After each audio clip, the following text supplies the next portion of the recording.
Hello, Natasha. Hello, Damien. It's the Lowbrow Lowdown.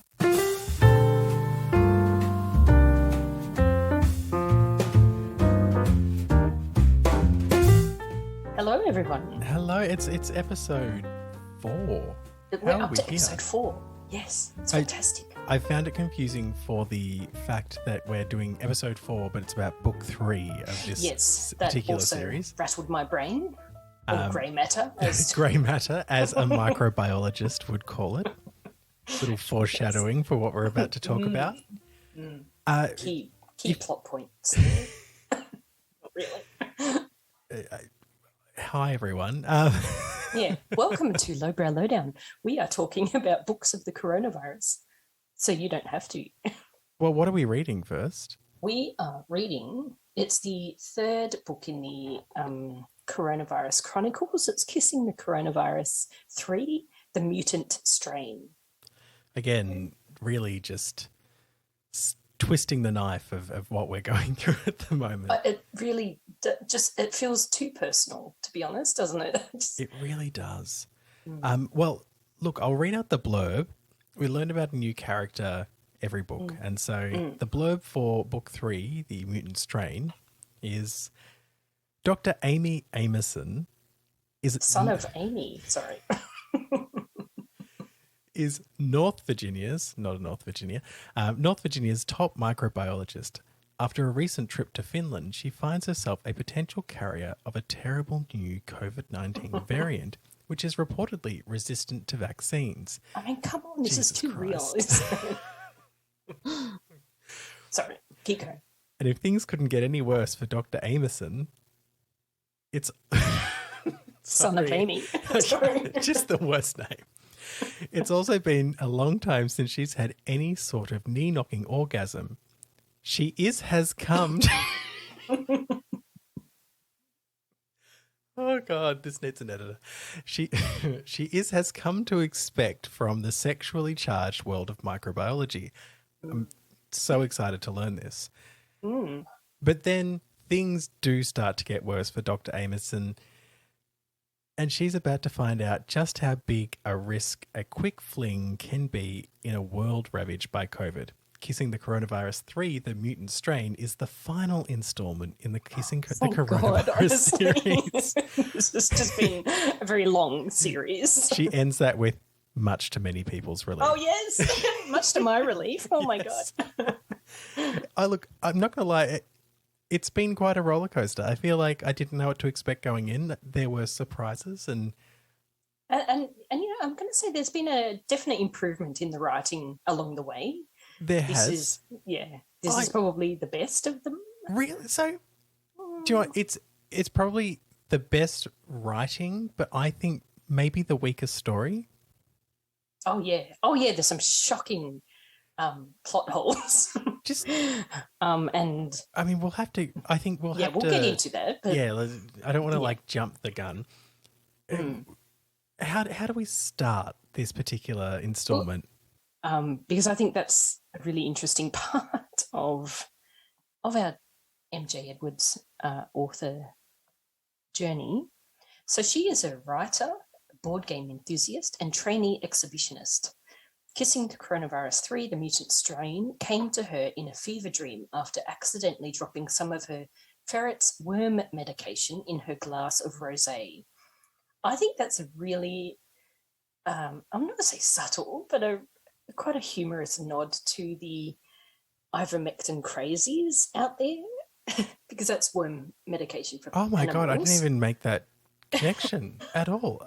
However, so anyone who doesn't know, there's a whole bunch of people who don't believe in vaccines, but they do believe in taking horse deworming medication, not maybe taking into an account that a horse is the size of 10 people, in terms of weight ratio. Probably. Anyway. And is not a cure for No, it is not. No. Yes. So I'm not that's saying what I that thought, it would be a interesting. cure. She's weaving in this, the layer of vax positivity. I mean, I feel like that's also maybe the biggest hint that that's a fake bio. Because the previous ones were like, oh, her husband was like not faithful and all sorts of things, but maybe this is a subplot. It does go on to say she's currently on dating app Tinder, looking for the next love of her life. Despite 3 awkward dates, a one-night stand, and a man who spoke through sock puppets, she's yet to give up hope. Look, MJ Edwards, I feel your pain. Yeah. Look, we said in the first episode that this is replacing our WhatsApp. I don't think it'll replace that part of our WhatsApp, but sometimes Natasha regales us with stories of Tinder. Etc. Yeah. For another forum, though. For another forum. So should we get going? Let's get stuck to the start of it. I don't know. The start of it, basically. Okay. So we're opening to Dr. Amy Amyson, son of Amy. It's such a terrible name. So Dr. Amy Amyson, son of Amy, is thinking about sex, and the first 2 sentences killed me. Just killed me. So, I mean, I don't want to pretty much read every line of this book and give you my reaction. Which we actually could. Close. Which we actually could. It's going to be pretty close. So she couldn't stop thinking about the incredible sex she'd had, partaken in 12 hours before. Not 12 hours before. Her exact phrasing is not 12 hours before. Which, right. Why would you mention that? So it's also not 28 years before. That is ridiculous. Okay, so not 12 hours before. It was like the entire 4.5 minute act was permanently lodged in her temporal lobe, which is the part of the brain that stores your memories. Amazing sexual encounters included. Can I just say 4.5 minutes and amazing? Don't look, do not want to shame anyone. However, this... Absolutely not. There's time and a place for a quickie. And maybe her place was appropriate. I mean, but, we'd go on to find out it was on a plane, so maybe. Yeah. But that's not going to be the most amazing sex of your life. It's not. It's absolutely not. It's such a... I know my theory is that this is written by a man, and again, this kind of feeds to it. That, and also the sex is so... It's so male. And I sorry, it's such a... But it's it's everything, everyone's goal is to get a P and a V. Yeah, yeah. I mean, not in this one, but, No, not in this one. No, there's no Ps. Oh, no, there are Ps in this one. But there's more in there. Yeah, but not it's their minor side stories. They are. To the main story. But yeah, it really feels like there's this real sort of... There's no working up to it. There's no foreplay. There's no foreplay. That's the word I didn't want to use. Sorry. I mean, it's fine. I'm turning this into an X-rated podcast. Well, it's just I feel like my family might listen to this sometimes, and then I'm like, why am I making a podcast about erotica that my mum's going to listen to? Oh, I'm sorry, Mum. Look, this is the mother who, when I was a teenager and if you left the house, she'd scream out after you, make good choices. That is the best thing to scream out as you're leaving the house. Or maybe the most guilt-inspiring, I don't know. I mean, I was not making choices she wanted me to make. Little 17-year-old gay demo. Okay, we can talk about my mother's denial another time. Right, so... And so then we kind of break out of the narrative immediately to think about memories being lodged in your temporal lobe. And because Amy is a microbiologist, that's how come she knows that that's where memories are lodged. What the hell does that add? There is a complete misunderstanding of what microbiology is all the way through. Absolutely. And so I think it's important to note that she's sort of, this statement is then followed up by, she's in this canteen at 3 or 4 in the morning in her workplace in North Virginia, not a state. That's true. No. Oh, there's Virginia and West Virginia. There's no North Virginia. No, there's North. There's the north part of Virginia. Yeah, Northern Virginia. But she calls it North Virginia. No. So she's pretty much in Washington, is it? Is that where? I mean, that would make sense for a microbiologist. Maybe she works for the CDC. True. Yes. Could be at headquarters. But So- she's in this lab very early, for 3 or 4 a.m. That's right, because she's thinking about the positive COVID test she got. Yes, she received a positive result for COVID and didn't go straight home. And look, No, she was on the plane when she got that notification. but she got a test and then she went on a holiday or went to a conference. Conference. I'm But just, I imagine she'd have been at the conference for a few days. Like, how long do these results take to come in? maybe look, not to say that Australia's had a perfect run of this, but Oh, hell no. you get your results within 24 hours. Like, quickly. look, I've been very lucky. I haven't had to be tested, but my partner did once, and results in like 2 hours. Oh my God, I've had like about, I don't know, I'm probably up to 15 or 16. I am not a homebody. Like, I am an extrovert, but I've just kind of become one. I've gone, do you know what? I don't need to see anyone.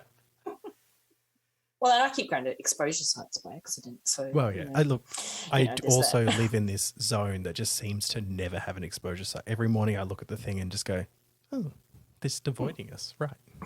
Sort of good. all around us, but just not where we live. So, look, very lucky. So I am a homebody, and I have experienced the swab up my nose a few times. It's not harmless. It's not harmful, is what I meant to Edit say. that out.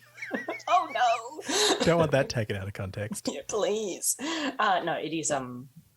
It's the test I had very early on in the pandemic. Quite painful and horrible, but now they're much gentler and they just tickle the inside of your nose. They don't jab. Look, half the people that are refusing to have the vaccine are probably purveyors of nose beers and should be used to it anyway. So she's in this canteen. Sorry, we're getting off track. She's in this canteen, and I know it's really early in the piece, but I had my excerpt already because I read the whole thing, and when I read it a second time, I was like, it's too early for this to be the excerpt, but it's just a part of it I have to share. Okay. Go for it. So it starts with, in bold and with asterisks either side, start a flashback. Oh, yes. Just to let us know. I'm just going to break the fourth wall here in a book. Wait. So start a flashback. Dr. Amyson sat on the 252 flight from Finland to North Virginia on her way back from the annual microbiology convention, which was so critical to her microbiological work. Oh, God. Okay, sorry. I colour code my highlights in my Kindle. Sorry, Finland to North Virginia, highlighted yellow. Have to look that up. I Googled flights. There are flights from Helsinki to Washington. So There you go. she's done a research. Sorry, go on. Yeah, you keep going with your excerpt. If Washington's North Virginia. She had spent 3 whole days discussing the latest microbiological breakthroughs centered around the coronavirus pandemic. There were several. What? With colleagues from all across the world, including Professor Theon Wallbreaker, Denmark's leading... Game of Thrones reference. Oh, that's what it is. I was like, why is this familiar? This is SEO marketing. Yes. Oh, writing a book to SEO. Oh, We're gotta going to have to try start doing it. Denmark's leading microbiomedical researcher, in parentheses, who she sucked off in the storage cupboard. But this flashback isn't about him. Again, the fourth wall. Sorry. And Sir Rogerson Tilbert, in parentheses, who she tried to suck off, but he is very old, so he couldn't become engorged. But this flashback isn't about him either. Yeah, I highlighted that sentence as well. Engorged? Engorged? Oh. Sorry. It was just like a leech gets engorged with blood. I mean, I think that's the... Sorry. It's getting engorged with blood. It was the who's who of celebrities from the microbiological world, which would often just end in science-fueled sex sessions because it was the one and only time in the microbiology calendar where people who understood the human anatomy inside literally and out literally got together. When the learning was done, it was time to put that knowledge into practice via sex. What do they think microbiology is? Well, do they want to use micro around things? I mean, in the first book, she kept going on about micropenises. That's true. Obsessed. Yeah, what the fuck? What does this person think microbiologists actually do? And also, can we go back to the several coronavirus pandemics? Yes, there are several coronaviruses, but there's one pandemic. Yes. It's like, it stood out as like breaking the fourth wall, complete misunderstanding of an area of science, which, you know, that is absolutely something we know this book for. And just, she could have just said scientists are like randy and kinky and love to get it on. Yeah, had to sort of create this like, oh, if you know microbiology, you know the human anatomy. And it's like, I don't think that's right. Like I'm not saying it's wrong. Microbiologists probably did anatomy at some point in their learning. But I don't think they're especially knowledgeable in a way that other people aren't. And also this idea but there is no connection between knowing. There is no connection. It's like, and also microbiology, sex, 4.5 minutes of joy. Maybe that's why it's such shit sex, and they think it's amazing. It just Look, all right. For me, start a flashback. I was like, this is my excerpt. It has to be. I just love that start a flashback. She thought back. No, she thought nothing.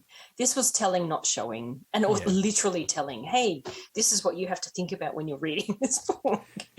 We've now changed the time and place that the story is describing. Please adjust accordingly. Look, and that's this very brief kind of, that was what's happening, and then we find out that she's on the plane home from Finland and watching Big Mama's House 2, which is her favourite movie. I didn't look it up. I don't know if I've seen it. Look, I don't have a good feeling. It's like a drag comedy, you know. Comedian dresses up as Big Mama. He's an undercover cop, and he's dressing up as Big Mama to like protect someone from some kind of mobster gangster situation. That's Big Mama's House 1. I assume that 2 is the same story, but they wanted to get more money in a different house. Yeah. But I mean, and this is where we realise that that's not the conference where she had the great 4.5 minute sex. It was actually on the flight. That's right. So she's struggling to focus on Big Mama's House 2, which is her favourite movie, and she's already watched several times on the flight. Oh my God. Imagine being on a flight and going, the movie's over, let's watch it again. No. It's a psychotic thing to do. Stare into the back of your seat, like a normal person. She's feeling strange movements within her vagina. It's jumping and flipping and all sorts of things because she didn't get what she wanted out of the conference. No. She sounds like she was pretty disappointed on that front. Yeah, she sucked a few dicks, but really she wanted some earth-shattering sex from microbiologists who know the human body only as a microbiologist could.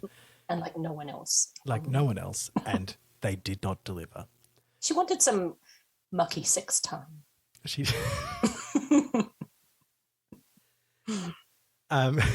Sorry, poor Damien.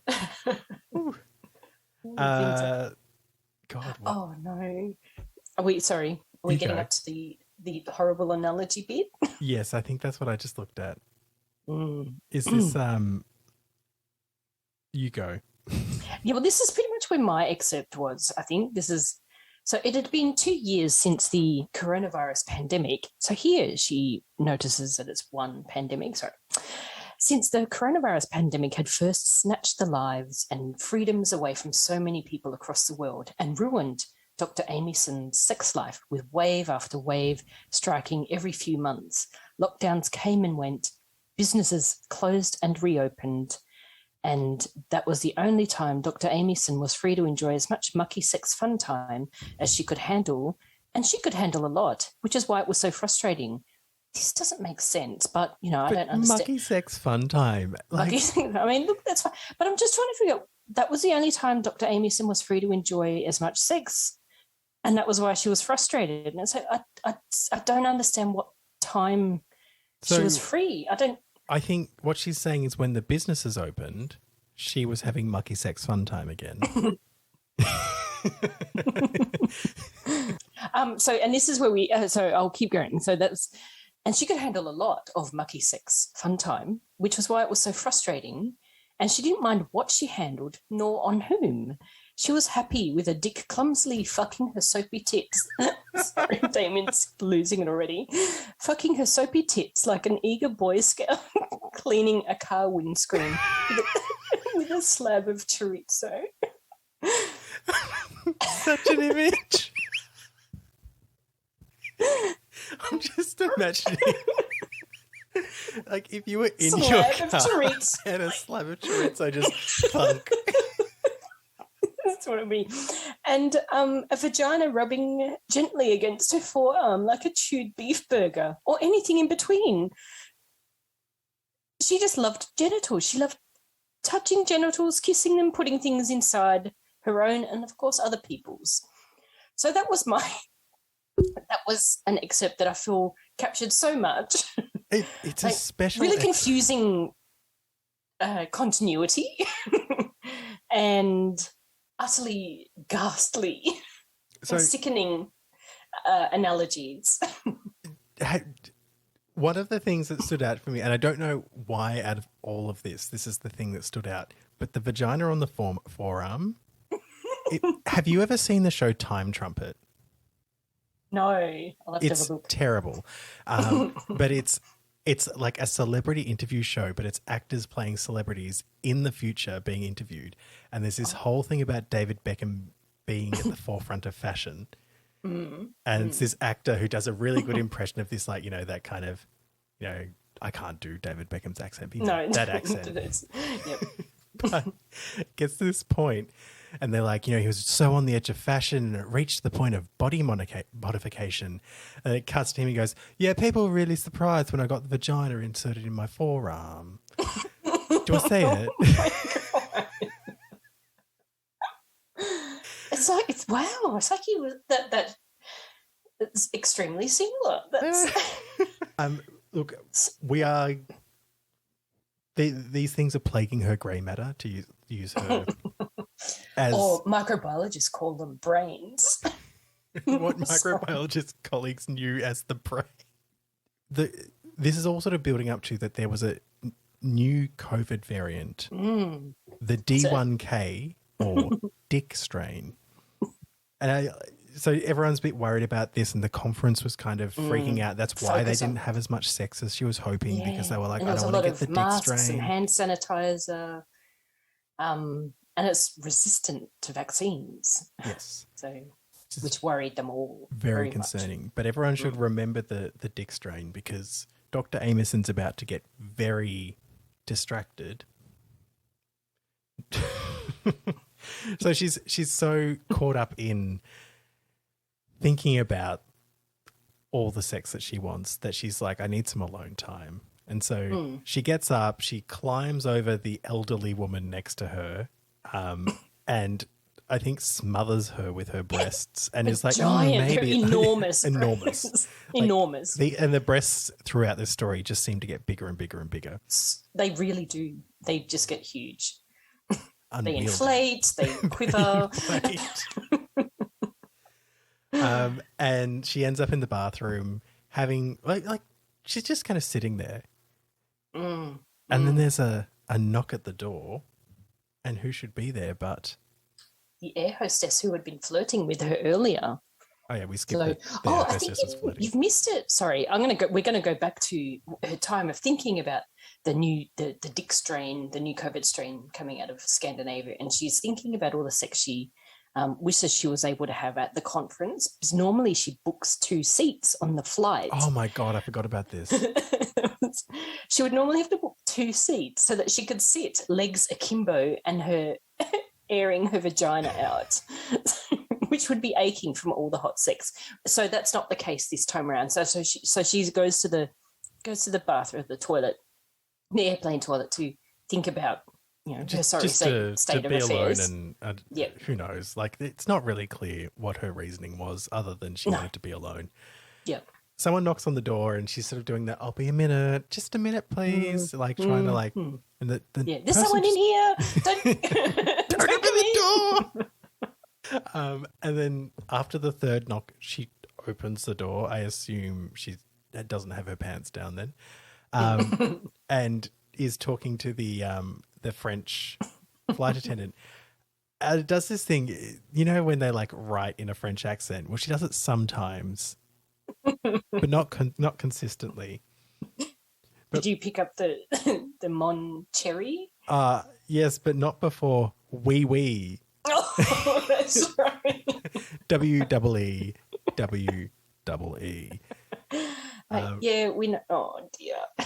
Full chortle at that point. And yes, when she calls her Mon Cherry, it's like someone doing French. Aussie bogan. Yeah, it's like someone doing French in a wee Mon Cherry. Exactly what I thought of. I thought, I'm hearing this in a really broad Australian accent, not a gorgeous French accent. I can't even oh yeah, sorry. You seem a little stressed, Mon Cherry. The air hostess offers to help with the stress. Mm-hmm. There's not a huge amount of privacy sort of from the cabin to the bathroom door. No. From my memory. I haven't been on a plane in a while, but... But, there's not. You can, not that you can see into the bathroom, but you can see who's out the front or who's going in. You can... I feel like we all see an air hostess go into an occupied bathroom and close the door behind her. You'd notice. You'd absolutely notice. And you'd especially notice the air hostess diving vagina first. Oh, yeah. Like, so from outside the door, the air hostess dives vagina first. Like, did she grab the top of the thing and, like... Some gymnastic move. But also, like, they're so small, she'd, like, slam Amy Amyson, her head into the... against the wall. Just smash the mirror. There's not a lot of room in those little spaces. So, no, well, look, all power to them. So, maybe they didn't close the door behind them because it's not clear that happened. Yeah, that's a feature in these books too. Doors just open while huge things happen. And this is where her breasts inflate. Yes, I just read breasts inflate. Here's another food analogy. They're everywhere. It's seriously every paragraph. It's like, oh no, she's just ruining this. Oh, I think I realised what it is. It's the cheese. Mm-hmm. Breasts like ripened wheels of cheese. Look, we're going to assume a soft cheese, but if that's a wheel of Parmesan, like wheels of cheese, even if it's a nice mild cheese, it smells. Smells. Also, even a camembert is not a soft breast-like feel. Just trying to think. Oh no, I'm thinking like maybe a mozzarella. There's a. Yeah, but that's not really a ripened cheese either. No, that's it's like not. a super fresh cheese. Brine usually. Yeah, that's a fresh cheese. No, it's not. So. I'm getting horrible visuals and the potential smell. Yeah. So one thing that I'm going to pick up at this point in the book is, and I feel like she comes back to it a couple of times, or say she, the writer comes back to. So it's the linking of pleasure and pain. Yes. Which, again, not you know, necessarily separate. No, things. you know, some people. No, for some people, it is definitely. You know, it's something to be linked, but it comes up again, and I thought, okay, we're really leaning into a different direction here. So she had this amazing sex with the air hostess, and the pleasure was so great. It was like being stabbed with hot knives. Yeah. So I mean, I don't know what I can say about it. I think it's just something I observed as having had come up a couple of times in this book. The pink surprise. Oh no, like the entire football stadium. The pleasure was so great, it was like an entire football stadium worth of excited fans stomped on her pink surprise. That doesn't sound... That doesn't sound very pleasurable at all. There are people who are into stepping and stomping and all sorts of things, but an entire football stadium. Look, I mean, I know football stadiums vary, but let's look at the MCG. You know, we're in Melbourne, MCG, 100,000 people. That is a lot of pink surprise stamping going on. Something would collapse. Oh, God. Look, it was 4.5 minutes. It went by very quickly. She clenched her teeth and scream, which, yep. Did it need to be repeated? Not sure. Oh, it's repeated a fourth time on the next line as well. Scream. God. New line, scream. Oh, God. And then she's like, here's my email address. And this is the thing that bothered me most. I highlighted this as well. She wrote her email with a mascara pen. Right. And this is why I think this is written by a man, because he doesn't know what mascara is. He thinks it's eyeliner. Yeah. It's not a freaking pen. Like, can you imagine writing an email? Just the chicken scroll. Also, I'm just going to put my clothes on. Oh, no. Smudged it away. Yes. And her email address. It going, oh, this is ridiculous. I mean, obviously it's ridiculous. That's why we're here. Yes. Well, also, I really want to know, and I'm slightly reticent to read it out on a microphone, but did she check that no one owns the email address before she wrote it in the book? Oh, no, I didn't Google it. Did you? I did not, but I'm like... Oh, I feel like it might be... or has MJ Edwards created this email address? Yeah. Oh, yeah, maybe... Should we email her? I don't want to. This is a side saga. Hello, did you know your email address is featured in a book? Yeah. But look at that. I mean, look. There is no way this email is not taken. It is. Do we read it out? Absolutely taken. Yeah, you read it out. You're right. It is bustyfrenchbeauty69@gmail.com. Someone has that email address. Yep. And obviously our thousands of listeners will be emailing that post haste. Yes, don't email that poor person. Please don't. Who might be like, but if you do, tell us how it goes. Yeah, write in. Email us at lowbrowlowdown@gmail.com and tell us how it went. Some poor, amazing escort who's running a business and using a Gmail account is probably like, I'm getting these emails from insane people about ferrets and worming medication. They all call me MJ. And slabs of chorizo. Oh, God, the chorizo. And so then she went back to her seat with a smile on her face and a skip in her vagina. And then she got a text. Oh, shit. No, sorry, I missed the text. And this is probably the coldest message about helpful. Very serious. Yeah, really horrible message. Your COVID test results are in. Positive. Please maintain social distancing. Goodbye. You are the weakest link. Yeah. Goodbye. Goodbye. Can you imagine getting a text like that? Good luck. Goodbye. Good luck. And then it just said, what had she done? What had she done? Ellipses. Oh, yeah. So many ellipses. Yep. And then we come to end of flashback. So, and this is where I had to start taking notes about the timeline. So she is remembering this 12 hours later. So the scene on the plane happened 12 hours ago. So she got the text message on the plane and it seems she did nothing. She sat there. She was like, well, I better write out this next how many hours. Yeah. And then she goes to work. Well, in her defense, she goes to work because she needs to find out if she has the Dick strain, and being a microbiologist, she can do that at work. She would be the first person in America with a confirmed case, and the press would eat her alive more than the air hostess had eaten her vagina alive. I don't know why the press would eat someone alive for. Also, says bringing the Dick strain into America, except that she must have gotten that test before she went to this conference. So she got the strain in America. Yes. Oh my God. It's like, just There's a lot draw a timeline and write when everything happens so you can work out how fucked up your timeline is. I've got a template I can share. It's a continuity timeline template. You just need to be able to say this happens on this date and it's that many hours. And that's what I was kind of looking at going, this doesn't, what the hell? Okay. Do we start emailing these authors with like resources? Next time you write a book, here's a continuity timeline.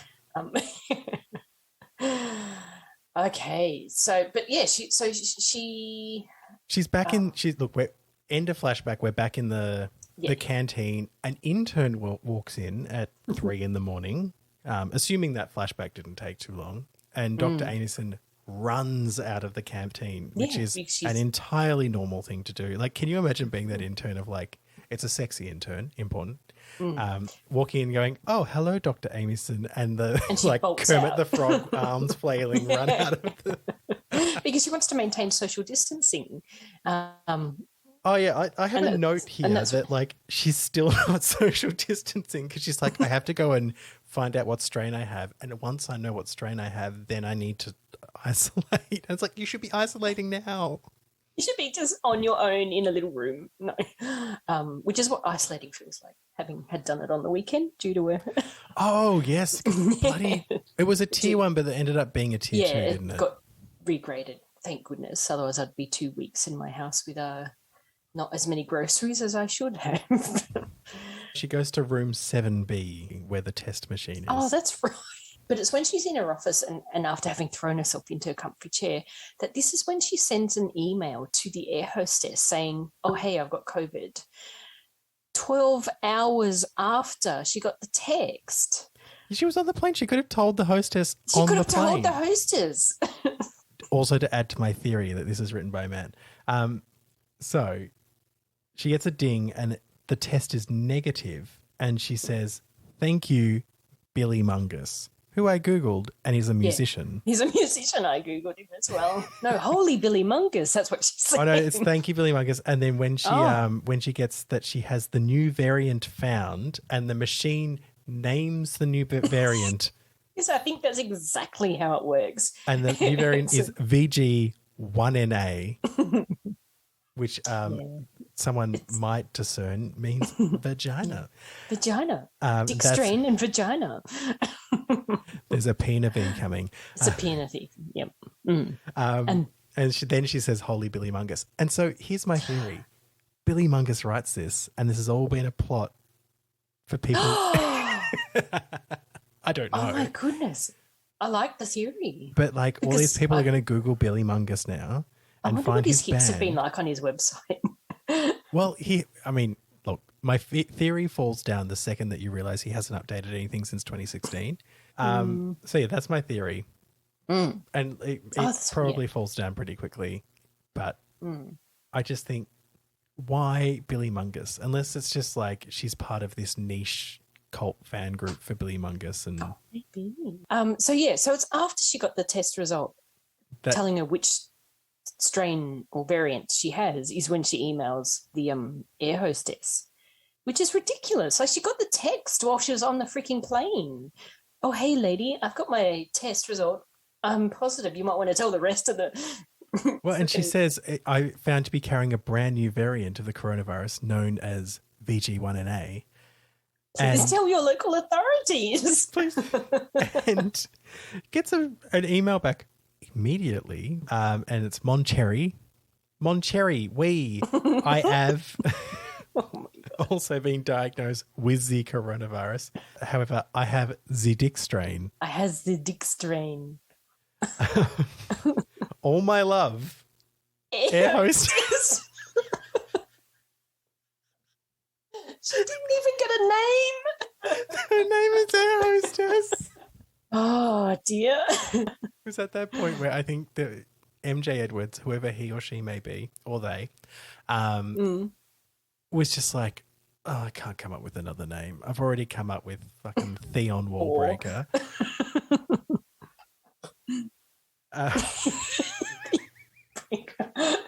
God.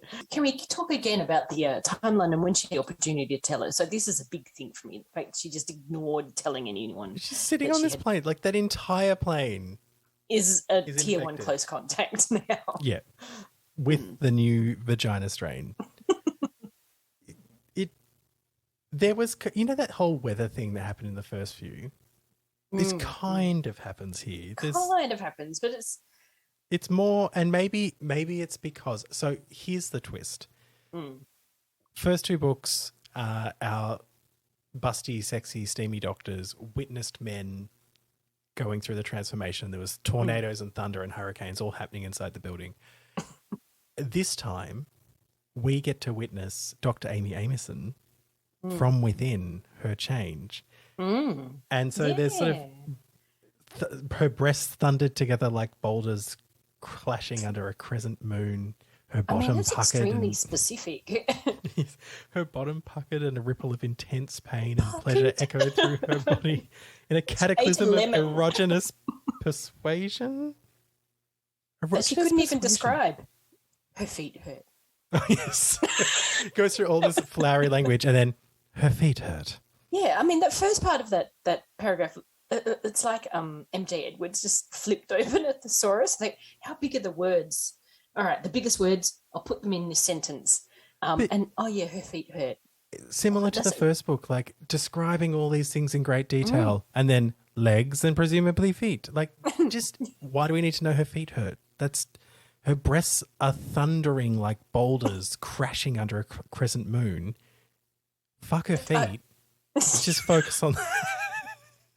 Yes. And also, can we come, the start of that sentence, her vagina twinged like it had been stung by a lustful scorpion.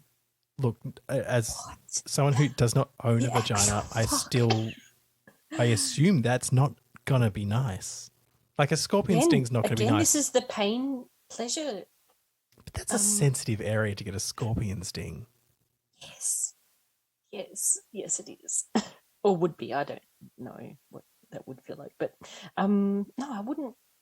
And so she really begins to change. Her mutation or her change starts to happen. But not before she runs into the sexual intern.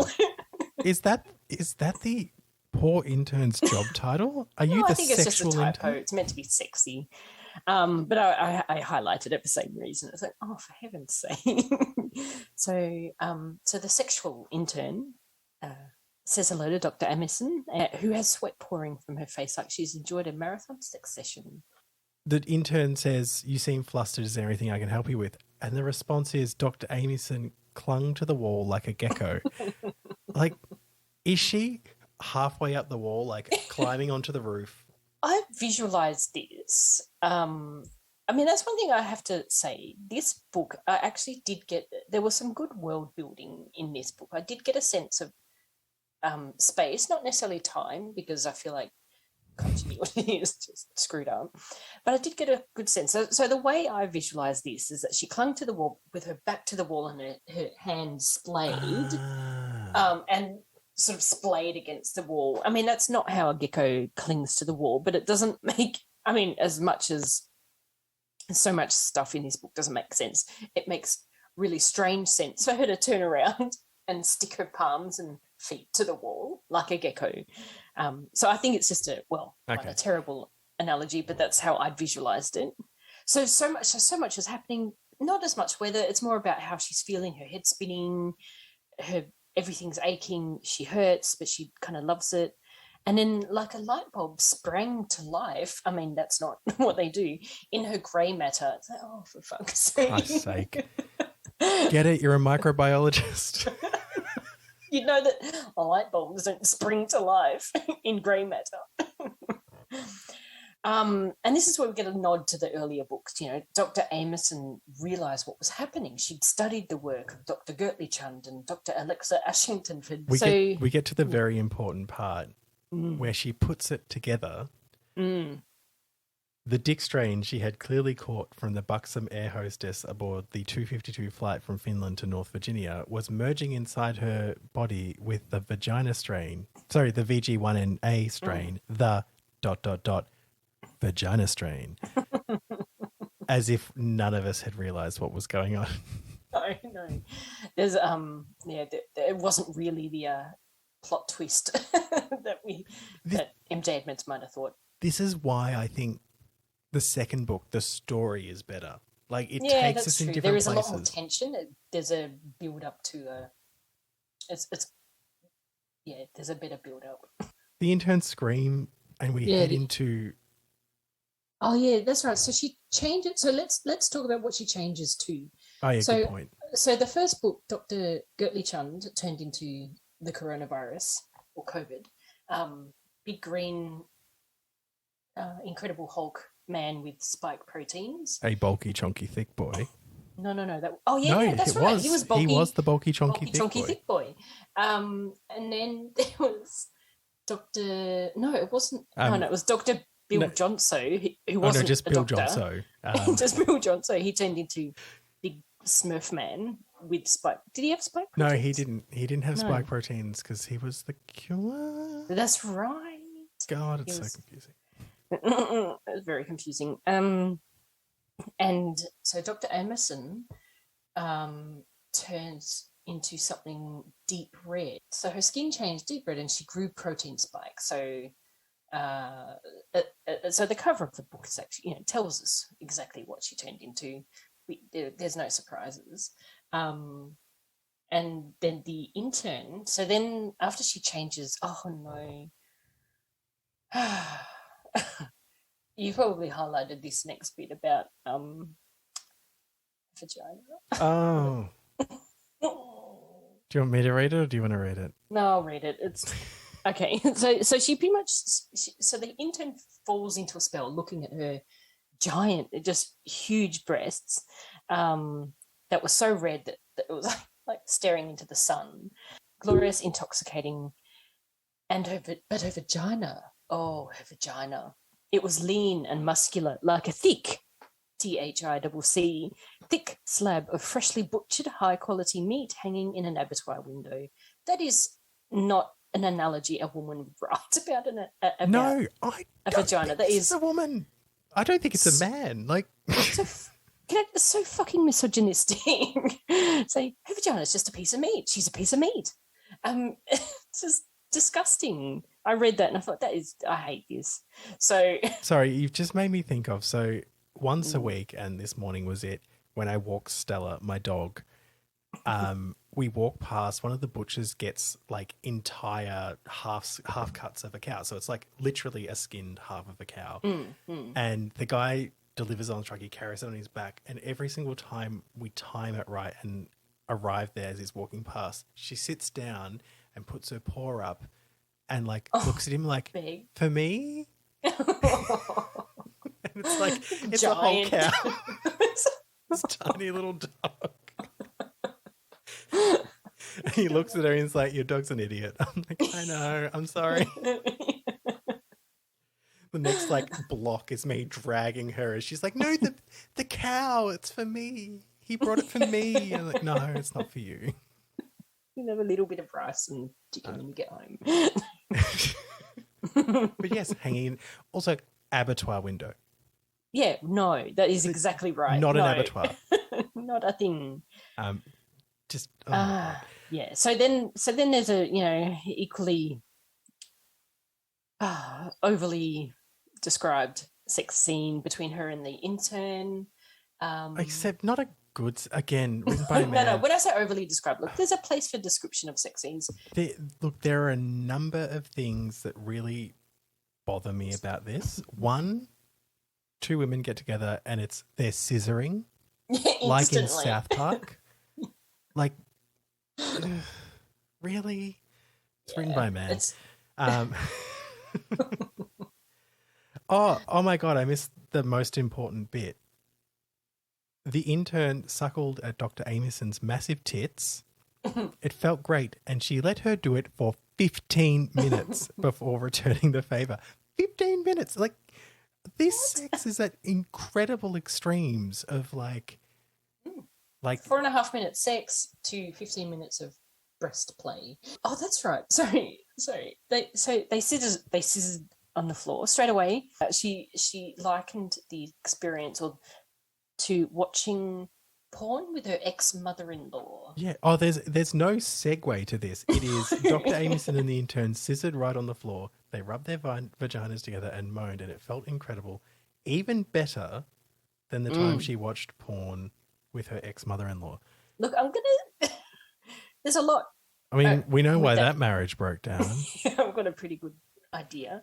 There's probably a lot of things in the world that are better than watching porn with your ex-mother-in-law. Can I just suggest? No. Not for me.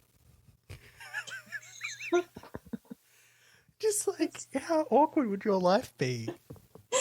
It's like glowing. To be glowing with embarrassment the whole time. I am a 30-something-year-old man. I still have to sometimes leave the room if I'm at my parents' place and a sex scene comes on the TV, and I just go, I can't be in here. No. Quiet and still. Oh, I need to check my phone. Something is happening. And we come back to, oh God, that's right, this weird sentence. So power flowed through her body. She holds the intern in her hands, now tiny, like a tiny doll with tiny arms and tiny legs compared to her own, which were not tiny. It's like, so had she been growing in size? Well, the others grew in size, remember? Yeah, but like grew a metre taller than they were. Or 175% larger. Yes, I'm assuming she grew because her breasts seemed to expand and but I'm just imagining this little doll person being held in her hands and they're having sex, and it's not good. It's not a good, just doesn't feel good to read. I do think about the proportions and how COVID was like 3 meters tall with a 2 meter penis. Like, is this a similar kind of thing? Like, she's incredibly tall, but her like boobs are just dragging on the floor behind her. No. Right, there are so many plot holes. So in doing this shift where we're now with the mutant strain, like we're with the thing that's mutating into a strain of COVID. The first two, they're like, Dr. Gertley Chand, who is he? I am COVID. No memory. Oh, she's still herself. She's completely herself. Yes. Has not, and maybe that is explained away by this being a mutant strain. Maybe, but it is a diversion from the other. And I think it would have been more interesting if in that transformation there was like a distinct cut, and then it was she was no longer there, and it wasn't like an acknowledgement of her existing previously. It was just like this lustful beast that ravages this intern the size of a doll. Yeah. I mean, it sounds consensual, so I'm happy the intern's into it. Yeah. Although, yeah. And then again, there's another reference to pain. Oh, no, not really. No. Is this the orgasm slam? Yeah. Like shot with a machine gun, and then it has rat-a-ta-ta-ta. Rat-a-ta-ta. What the hell? Except it wasn't bullets she was being shot with. It was pleasure. Oh, my Lord. And this... I think I know what you're about to read. Yeah. The cleaners? Yeah. Oh, no, this is before then. Oh. Are we... Okay. No, you go. Look, I'm not going to read the whole thing. She just writes the line, from every orifice, and then in brackets, hole. Oh, that's right. Oh, yeah, that's in my notes. That's right. Every 5... Oh, no. Was it here that she talks about 5 orifices? Oh, no. No, that's earlier at the conference. That's at the conference. She talks about the 5 orifices. I counted. Like, I was sitting there going, if I am a woman, 1, 2, 3. 4, 5 ears. Ears? Or nostrils? There's not many other holes in your body. No. But no. Like, is she getting a dick in her nose? It's a COVID swab. Oh, my God. COVID swab. Oh, my God. Would you like a dick up your nose? Oh, yes, thank you. Oh, Was it my positive? Oh, I hope my parents never listen to this. So They won't. My parents won't. They don't know what podcasts are. So the floor where they had their sexual encounter was just sodden. It was disgusting. Oh, that's right, from every orifice hole. And then she just blithely says, well, the cleaners would start their shift in 20 minutes and they'd clean it up so no one would slip in it.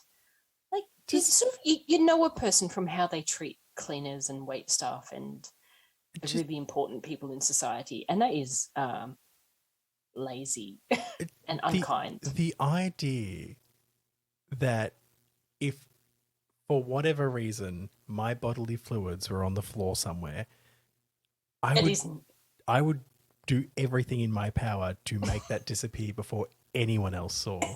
Absolutely. That is at least the polite thing to do, and safe. And so, yeah, I just thought, oh, this person.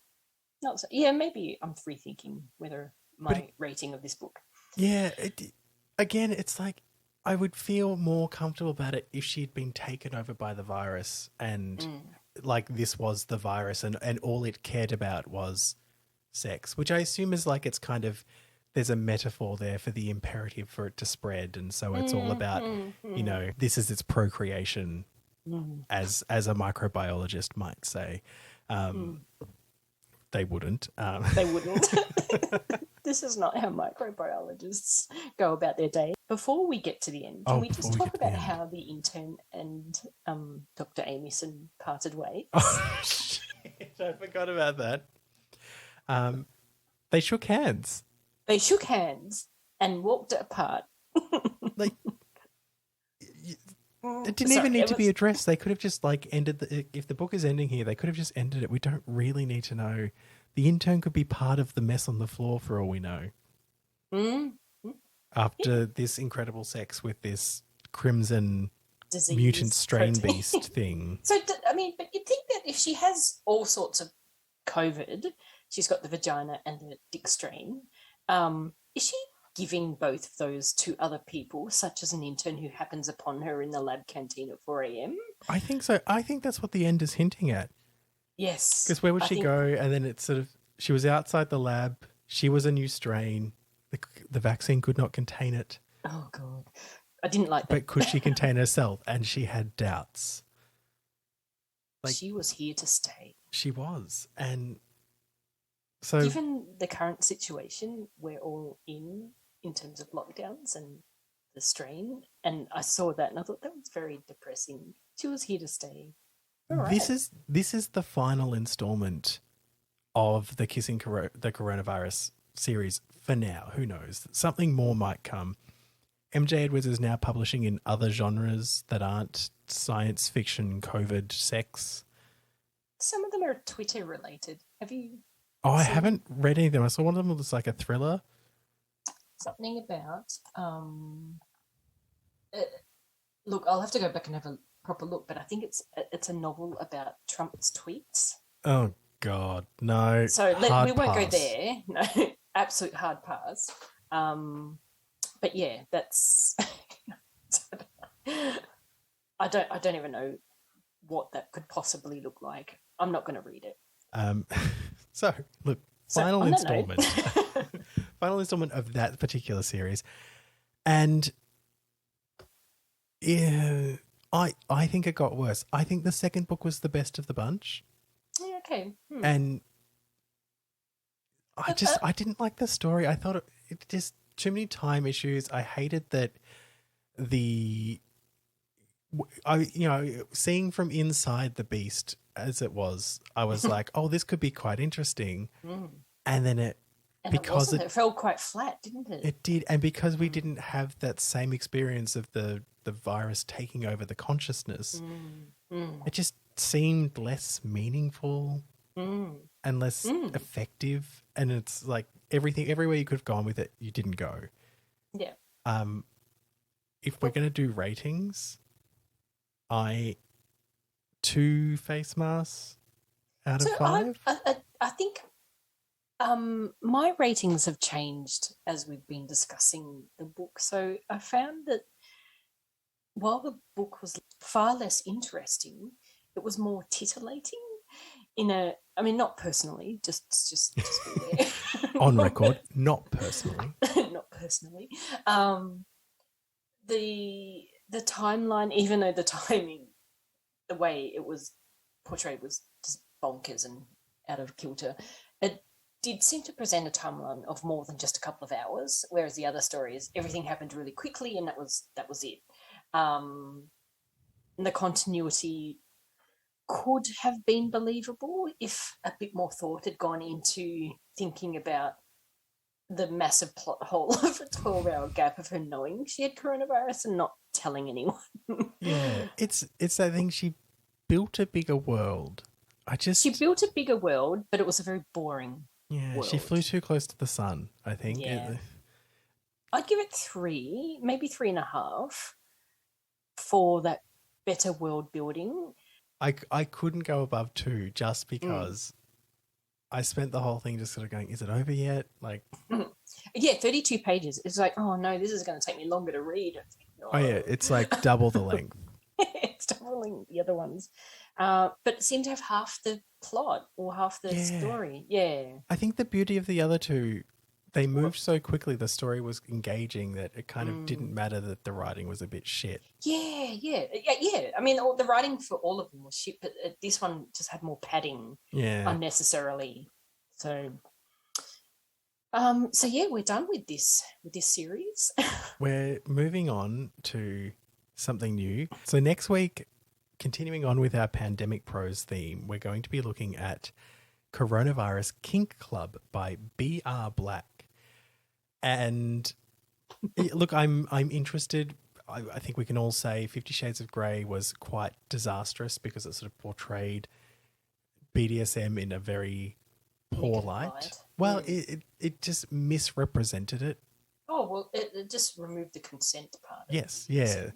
They removed the most important part. Yes, the safety and well-being. Well, and just these communities can get very misrepresented when someone goes, I'm just going to try my hand at erotica. Ooh, kink is going to sell. And then they put forward these things and you go, well, that's not how it works. And by writing a wildly popular book that all these people read, you are creating a misconception about this thing that is going to negatively affect it. So that is my worry for next week. Of course, we are very keen to hear from you. We do record these like a week in advance. So hopefully if some emails start coming in, we'll start reading them out and sharing people's thoughts and feelings about the books that we're reading, or maybe their own view of lockdown erotica.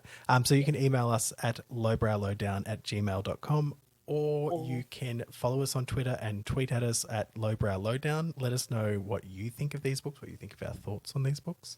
Are we completely wrong? Do you agree with us? Do you want an entire football stadium to stomp on your pink palace? Let us know. No, don't let us know. Like get in touch. We're keen to hear what people have to say and find out, has our sound gotten better? Yeah. Oh yeah, Natasha got a new microphone. Any books that you could recommend us to read? Absolutely. If there is a book, a COVID themed, pandemic themed book that relates to current events that you think we could read as part of Pandemic Prose, let us know. Very open to recommendations. We have a rough list, but we're not sort of wedded to it. So we really are reading a week ahead. So we can definitely fit in new and improved. It's a bit of a kind of grab bag of, what are we reading this week? That's how we ended up with the first one. Yeah, we're so sorry. Okay. Thank you so much. This was really fun. Thank you. Yeah, this was great fun. Thank you. I'm glad it's over. I'm glad it's over too. I hope the next one's equally entertaining. Yeah, I've got a good feeling. Maybe I don't know. We'll see. We'll see. Thanks, and everyone. even if it's not, that'll be entertaining. We'll see. All right. Thanks, everyone. See you next week. Bye.